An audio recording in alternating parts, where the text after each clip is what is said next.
You know, when we think of ancient texts, it's easy to picture them as these dusty, old, maybe even irrelevant scriptures. But what if we looked at them in a totally different way? What if we saw them as urgent, personal letters? Almost like a practical blueprint for survival, a guide for building a brand new community from scratch in a world that wasn't exactly friendly. So today, let's unpack this ancient blueprint and see what it can teach us about building something that lasts. Right off the bat, the tone isn't what you might expect. This isn't some distant ruler handing down laws. It's deeply personal. The author, Paul, he's not just writing rules, he's writing to people he actually knows, people he genuinely cares for and thinks about constantly. This affection, this personal connection, that's the bedrock for everything that follows. And that really is the million-dollar question, isn't it?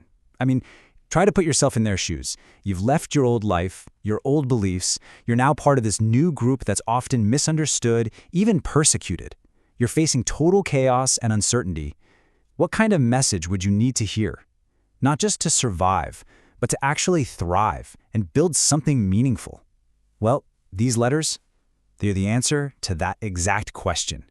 So, before we get to any of the thou shalts or thou shalt nots, the very first step in this blueprint is encouragement. It's all about establishing the why before you get to the what. The author reminds this little community of their shared purpose and, just as importantly, his own deep, almost parental affection for them. It's motivation before regulation. And this quote just says it all. The language here is incredibly tender, isn't it? He's not positioning himself as a dictator or a boss. He's a nurse, a father. This framing is absolutely key because it means all the guidance that's about to come, it's coming from a place of love and protection, not from a desire to control. All right, so with that foundation of encouragement firmly in place, the blueprint then moves to its core principles. It lays out 3 specific virtues that are meant to be the pillars, the load-bearing walls holding up this entire new community. First up, we have the work of faith. Now, this isn't about just passively believing something in your head. The idea here is that your faith has to be active. It has to be visible. It's something that produces real, tangible results and actually changes the way you live your life. It's belief in action. Next, there's the labor of love. And again, you see that emphasis on action. Love isn't just a warm, fuzzy feeling. It's described as labor. It's hard work. It's the real effort they put into caring for one another, especially when things get tough. And the third pillar is the patience of hope. This is what gives the community its forward-looking perspective. They're told to endure the difficulties of the present because they have this unshakable hope in a future promise. It's the virtue that fuels their resilience, that keeps them going. So, once those core virtues are established as the why, the blueprint gets super practical. This is where the rubber meets the road. It zooms in from these big abstract ideas to concrete specific instructions for day-to-day behavior. This is where those ideals have to meet reality. Now, what's really fascinating when you look at this list is just the sheer range of it. It covers these huge moral issues like sexual conduct, but it also gets into civic duties, like working hard and minding your own business. And then it goes even deeper into your personal, internal attitude. Rejoice always, give thanks. The message is clear: every single part of your life, personal, spiritual, public, it's all part of this blueprint. The blueprint also tackles something that can fracture any community: money. And it sets up this really clear contrast. On one side, it defines great gain, true success, not as wealth, but as godliness with contentment.